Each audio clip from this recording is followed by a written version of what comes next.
Today, we're diving into one of the most incredible stories of the American West, the journey of the very first Mormon handcart pioneers. It's an almost unbelievable tale of faith, sure, but also of raw endurance and a radical idea that, frankly, put thousands of lives on the line. Okay, just picture this for a second. You leave your home, everything you've ever known, in Europe. You cross the entire Atlantic Ocean, and then someone tells you the last leg of your journey to a new life is a 1,300-mile walk while pulling everything you own in a little wooden cart. I mean, that wasn't a hypothetical. That was the actual reality for these pioneers. Seriously, just think about it. What kind of belief, what kind of hope, or maybe even desperation would it take to make you undertake something so monumental? That's really the core question at the heart of this whole story. So here was the situation for the church back in the 1850s. They had thousands of faithful new converts over in Europe, and they were all desperate to get to what they called Zion, their new home in Salt Lake City. The problem was, most of them were poor, and the cost of a classic wagon and ox team was just completely out of the question.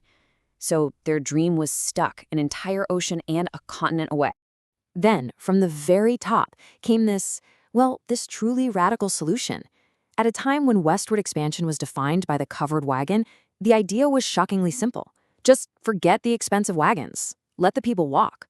It was a plan born of pure economic necessity, a high-stakes gamble that slashed the cost and, they hoped, would finally open the door for thousands to make the journey.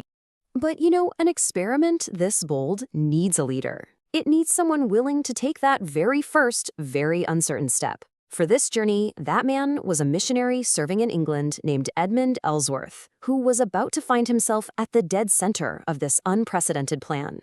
And this is him, Edmund Ellsworth. Now, beyond being a dedicated missionary, he was also Brigham Young's son-in-law. And that little family connection, well, it adds a whole other layer to what's about to happen. Okay, this is where the story gets really wild.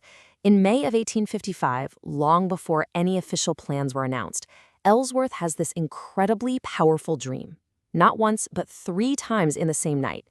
In it, Brigham Young himself appears and asks him to take charge of a company traveling with handcarts, and Ellsworth, in the dream, agrees. He just says, "If you say so, I will."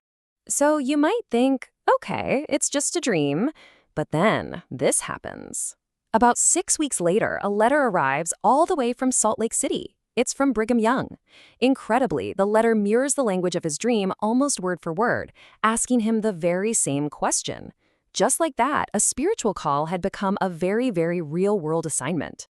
So with the call accepted, this vision was about to become one of the biggest logistical challenges of the time.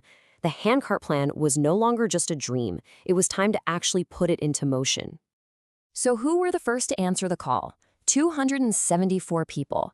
That's the number of men, women, and children who staked their lives and their faith on this completely untested idea.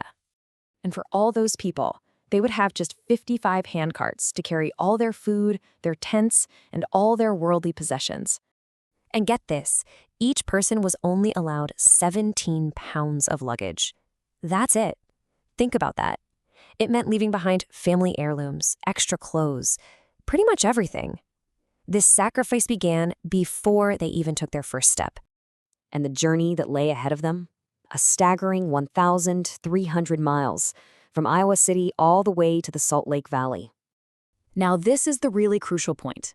This wasn't a company of young, strong athletes. Far from it.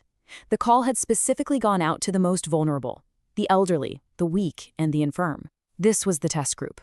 And to make things even worse, their carts were built on the cheap, from green, unseasoned wood, which pretty much guaranteed they would warp and break down constantly. So, with the odds just completely stacked against them, they set out. And right away, the journey began to test their spiritual resolve against some of the harshest physical realities imaginable. This slide really captures the daily grind of their truck. The carts, just as you'd expect, broke down all the time. But what did they do? They kept their spirits up by singing hymns as they walked. They faced terrifying lightning storms, one of which actually killed a man, plus constant illness. Their response was to pray and care for the sick. When hunger and exhaustion set in, they just held on.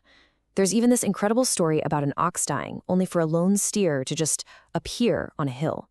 It worked with the team perfectly, and then mysteriously vanished 2 days before they reached Salt Lake. And amidst all this immense struggle, you find these wonderful, humanizing little details. With that 17-pound weight limit, just imagine what you'd choose to bring. Well, one woman, according to a fellow traveler, chose to carry a kitchen colander. She had it hanging from her apron string for the entire 1,300-mile journey. So, after months of hardship and after burying 13 of their own along the trail, the company finally did it. They persevered. Their arrival in the Salt Lake Valley wasn't just the end of their journey. It was a triumphant validation of the entire radical idea. On September 26th, looking more like walking skeletons than heroes, they were met outside the city by Brigham Young himself. A whole parade was formed, complete with a brass band, and the very first thing they were given was a feast of fresh melons. Can you even imagine the relief and the joy of that moment? And this gives you the true measure of Captain Ellsworth's character. As the parade passed through the city, he marched right past his own home. He saw his family, who he hadn't seen in years, standing right there in the doorway. But he didn't stop. He just gave them a simple wave and kept going with his company, refusing to rest until every single one of them was cared for. In the end, Edmund Ellsworth and his company of the weak and the infirm did way more than just survive. They proved that the handcart concept could actually work.